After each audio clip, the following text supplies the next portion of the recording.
In this video, I'm going to take you through two examples from the 8.1a lesson, which deals with two types of transformations. We've actually studied four transformations. We've studied dilations, translations, reflections, and rotations. In modules 2 and 5, I think those came up in. And in this lesson, we are going to just focus on exploring translations and reflections further, specifically with geometric shapes. A translation is known as a rigid motion. A rigid motion meaning that it does not change the size of the figure. The only transformation that changes the size would be a dilation. So the first rigid motion that we're going to explore more is a translation, which is a slide, vertical, and or horizontal.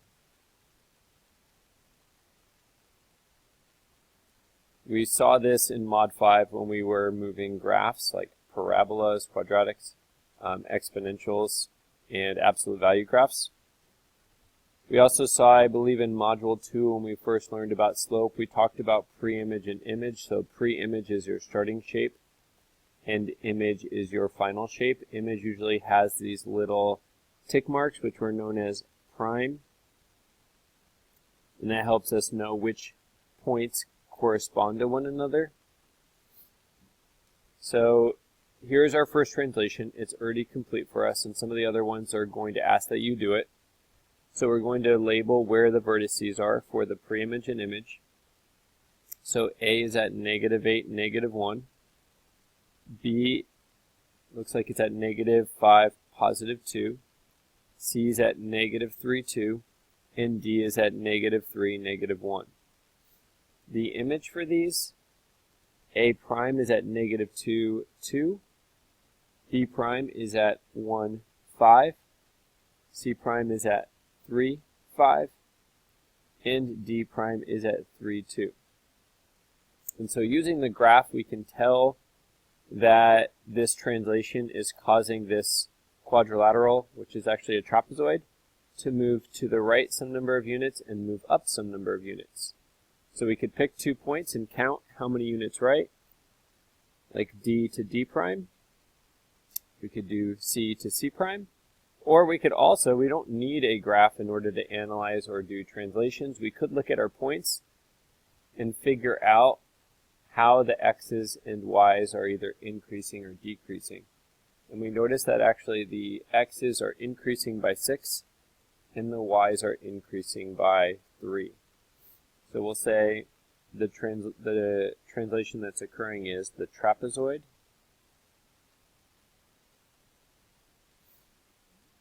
was translated.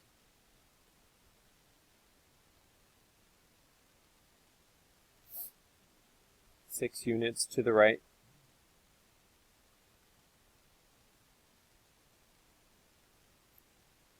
And 3 units up. We'd already seen that in previous modules. We hadn't done it with a geometric shape specifically, or at least not that much.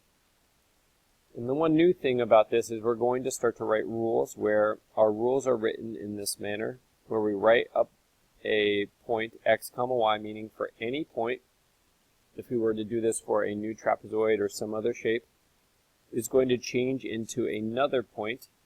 And what we notice is that we take the previous x value and we increase it by 6, and we take the previous y value and we increase it by 3. And so whenever it asks for a rule in this lesson, we're going to write x, y, arrow, or changes into, or transforms into, and then we're going to somehow figure out what goes in our new ordered pair. It could be addition, subtraction, multiplication, or division. That would get us the location for all of our image points. So that is translations. I'm going to let you work through all the other ones during CAT today. All of this whole key will get posted so that you can check it. It will ask you to answer some questions to understand sort of what are also some of the properties of translations. You'll have a good review of slope, which will be on the final exam. Also lengths, which was from Module 6 using either the distance formula or Pythagorean theorem. And let's look at one example of a reflection. Reflections are generally the ones that can get a bit confusing. So reflection is a flip over a line. This is generally easy, and we had actually seen these with some graphs when it's over a vertical or horizontal line. But when the line is not vertical or horizontal, it is a little bit trickier, but I will try to give you a good idea of how all reflections work in describing and talking about number 11. Now, number 11 is over the y-axis, which means it's vertical, which means this is going to be a little bit easier, but I will try to describe the characteristics for any reflection. First of all, we had talked about how reflections needed to be over a line, and we either need to describe it as the axis or write the equation of the line. Another good review for the final, remember that the vertical line that passes through the x value of 0 is x equals 0. That, remember, vertical lines were written as x equals, and horizontal lines were written as y equals. Okay, so they gave us actually the preimage on this one, and unlike that translation example, we are going to graph the image. So let's first write out the preimage points.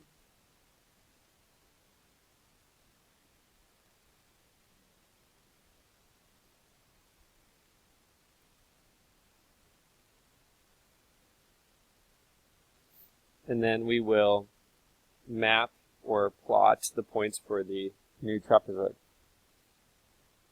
So you probably already can anticipate where this is going to go, but some of the characteristics to understand as these reflections get more complicated is if my mirror line or my line of reflection or my line of symmetry for these two shapes is the y-axis and B is really close to the mirror line, then B prime should be really close to the mirror line as well. It actually should be the same distance from the line of reflection.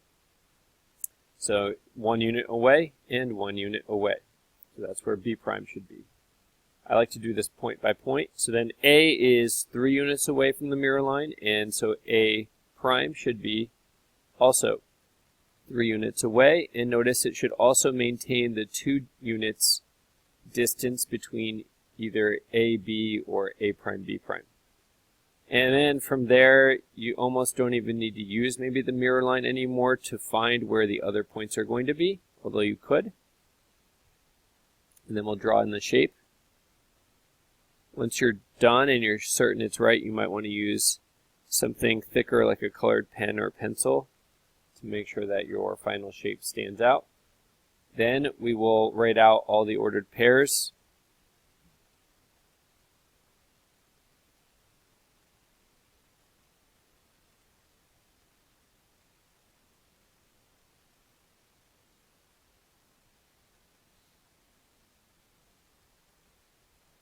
And then we will write a rule.